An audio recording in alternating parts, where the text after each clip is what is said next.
Hi, welcome to another posting off this Mark II Jaguar wide-body two-door coupe, which I've been on with. It has been a time since I last put a posting in. Not because I've not been doing anything, but just literally some things are just taking time. I've been doing the wiring and a few other bits and pieces. So I'll show you what I've been up to and the things I've been doing or changing. Right. Like I said, I've been doing the wiring. I've utilised a number of items from other vehicles, obviously. So I'm not sure if I made a note of when I did the sill covers here, because I raised the sills up, so I made some covers. But I've got this fuse box from a Jaguar S-Type. It's an engine bay fuse box, so it's a number of relays in, as you can see, and different styles and sizes of fuses, so it's got a number of ports, so it was useful. So that's in, you can see wiring that I've been doing there. I've also put in a distribution panel which has got a number of heavy fuses in. I'm not sure if you'll be able to see. It's about as good as it gets, really. There's some 70s, 80s, 30s and 40 amp fuses in. This I've used for some of the heavier things, items of which this fuse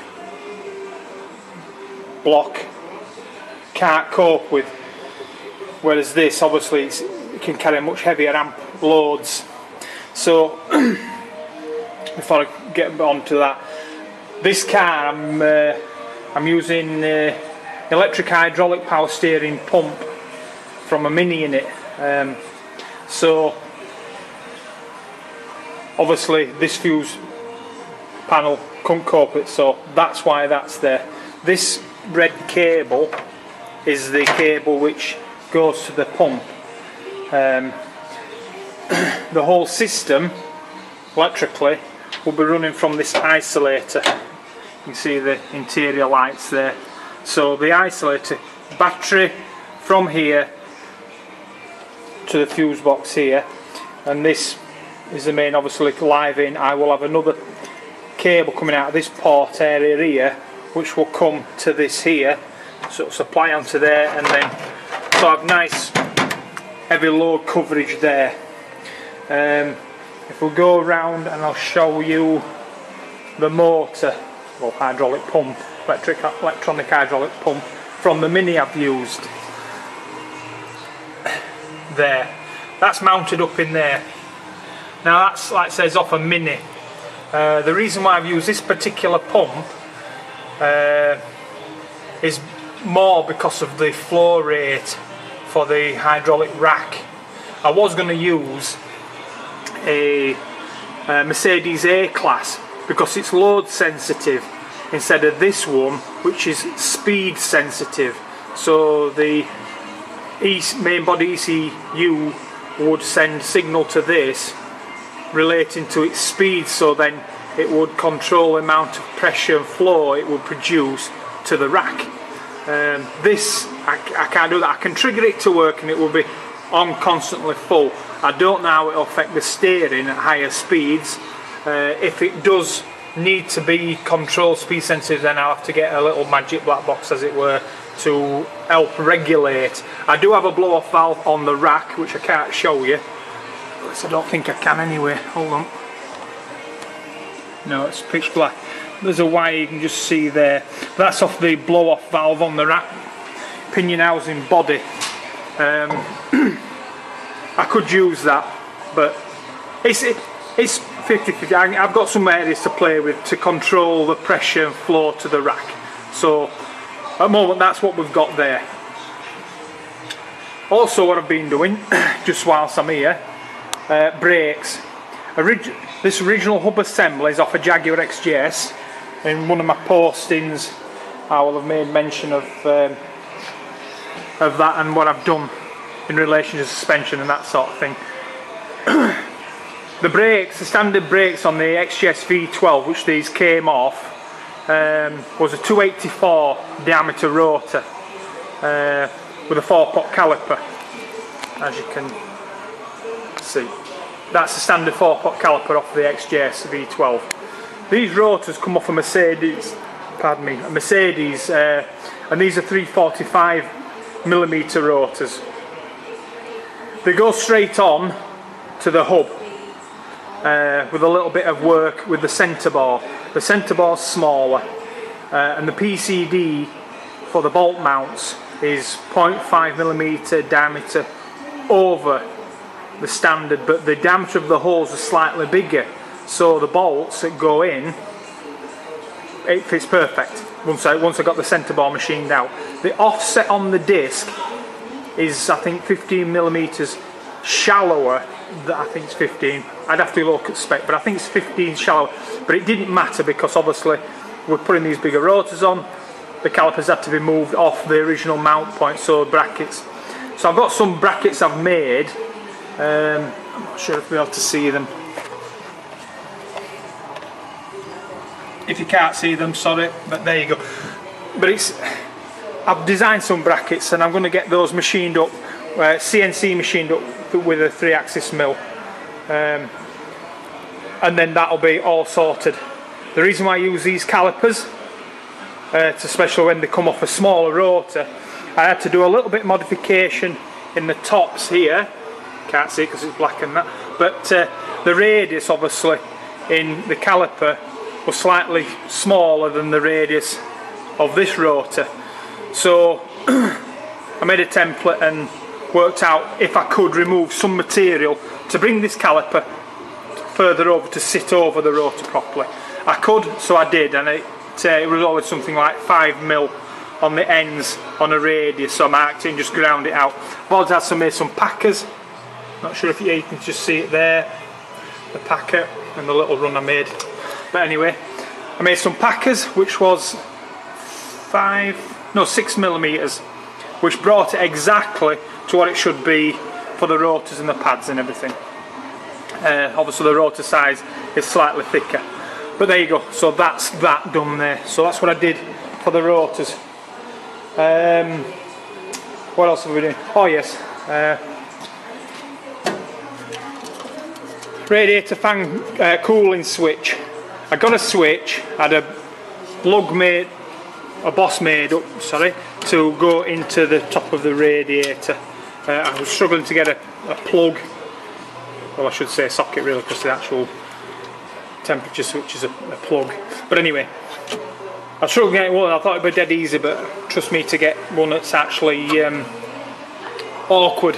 Number of vehicles, only a certain number of years had it on the VWs and other types of vehicles. But anyway, I managed to find one, so I can get that all wired in. I've got the harness for the engine bay still to wire up to the main harness, but until I get everything all sorted out. But it's coming together. I've got all the lights are all wired up.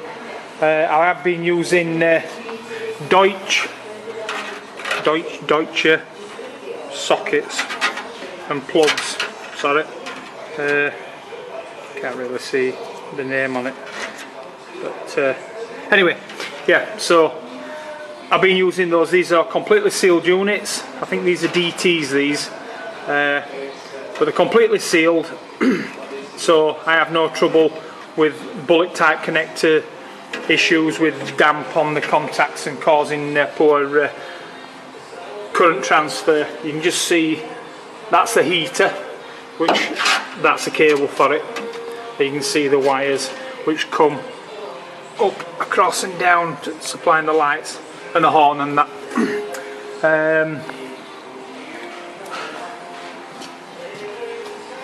There is the engine bay harness ECUs just there, and all the relays and things. I have also in here, I put in a hazard warning switch. This come off an Honda S2000.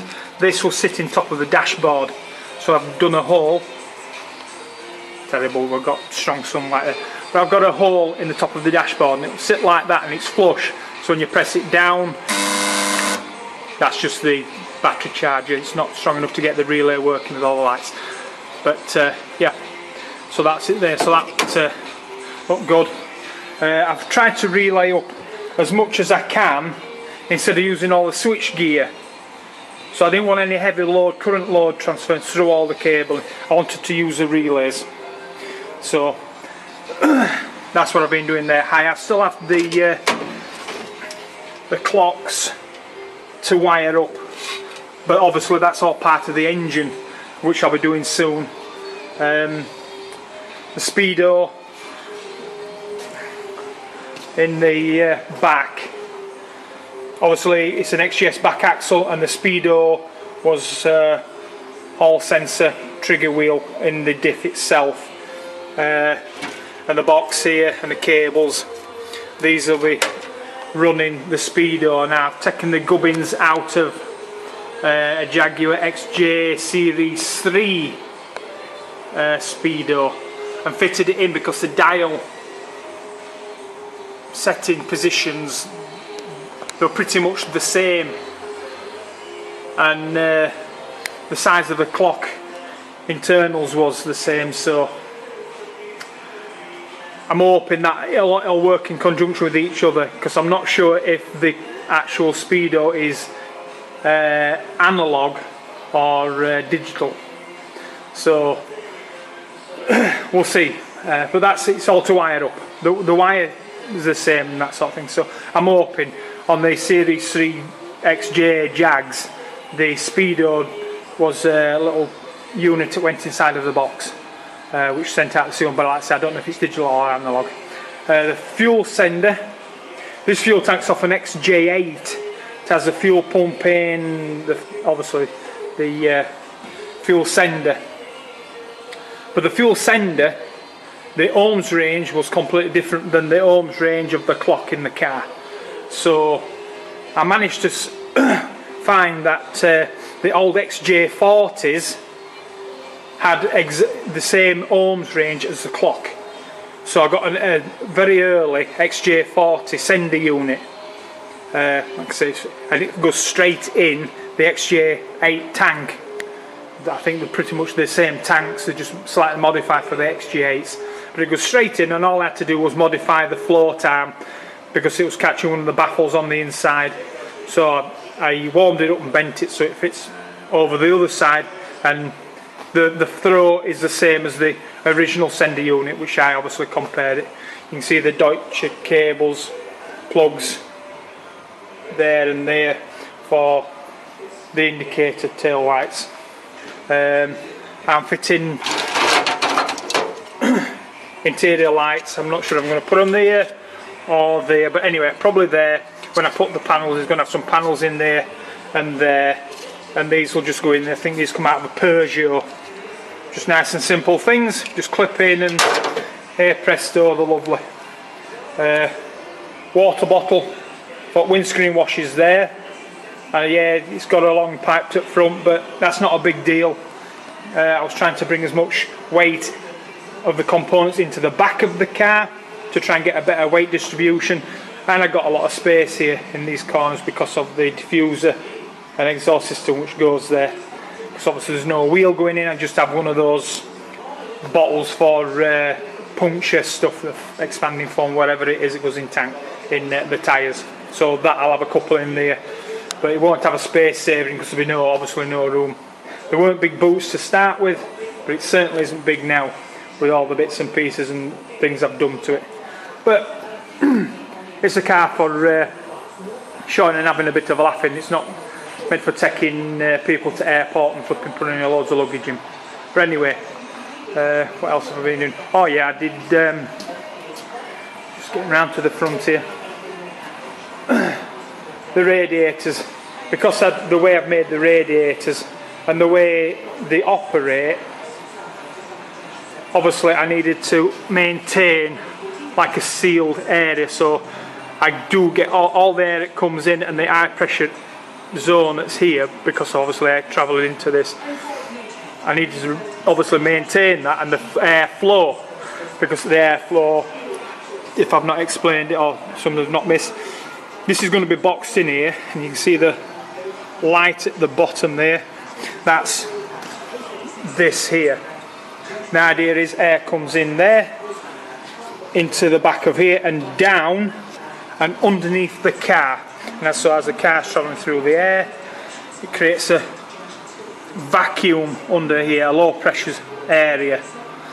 so air moves quite happily through the radiators and out underneath the car, out of the engine bay, so I'm not warming up and creating a lot of heat in this area, because the radiators do move a ton of heat, and there's no point throwing it back into the engine bay where the engine is. Obviously you want to keep it cool, so that's the idea, taking it out and under. So this, anyway, back to the point, these plates I put in to fill it up. I screwed them from the inside, so it's there, and down the back. The whole trouble was, when I put these in, I couldn't get the grill on, which is obvious. I blocked it off. I got access here, but down here I couldn't get into it at all. It's ridiculous.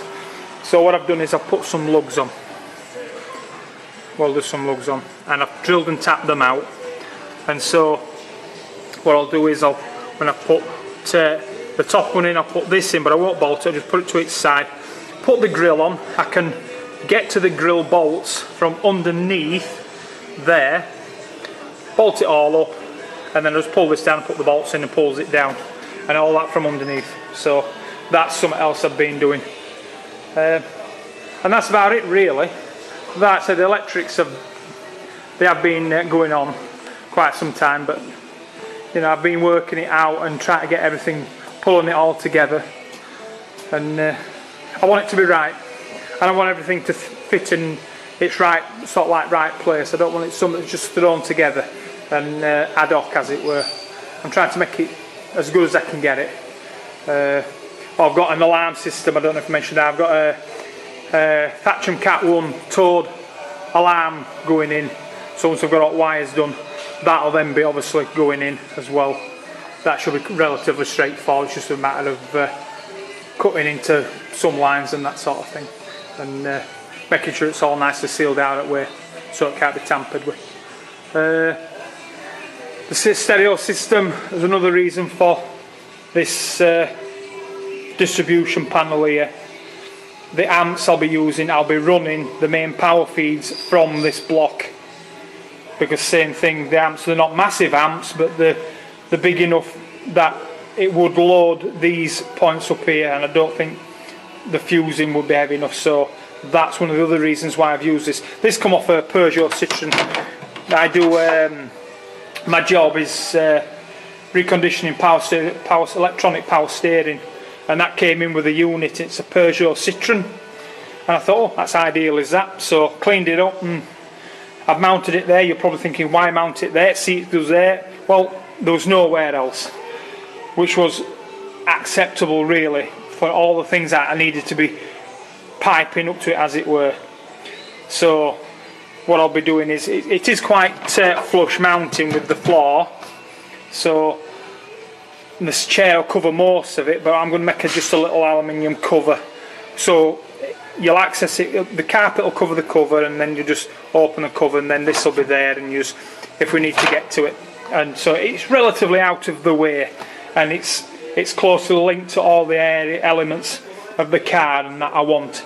So that was that. I was going to put it in the footwell there, but it was just becoming really awkward to access it, and you know, I want to be accessible as well as just, you know, hidden away and stuff like that. I didn't want too much. I did have to put another little fuse box there for a number of bits and pieces, but yeah, no, but it's coming together.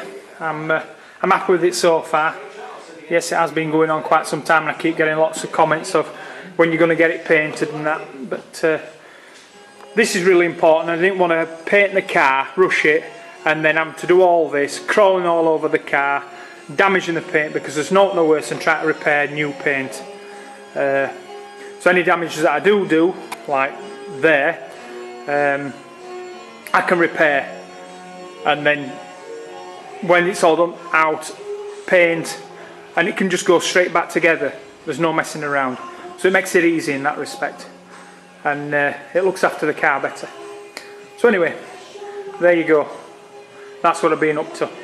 Looks a bit messy. It's just a few little marks of paint I need to top stop, but anyway, as always, I'm grateful for the comments, of which you you post on YouTube and that, and those that follow my Facebook page, which I don't put much on because there's not really much to show really, you know.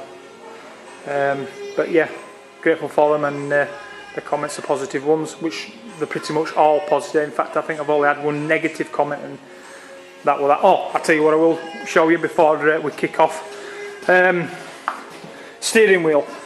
You just see it there. I was looking at the standard steering wheel. There is a motor litre conversion to use the horn ring with a wooden thing and that, and it looked alright, but with what I'm trying to build, I wanted to.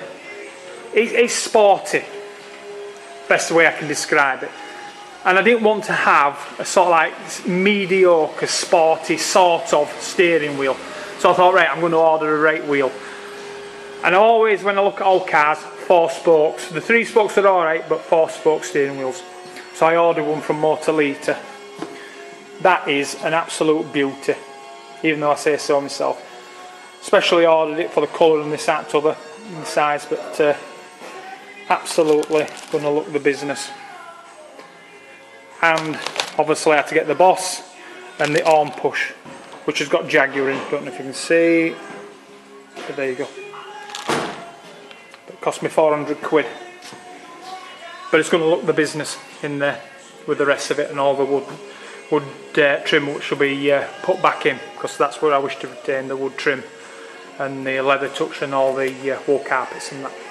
So there you go. Hope you're keeping the interest going with it, and as again, once again, thanks for all the positive comments and encouraging remarks again. Enjoy it.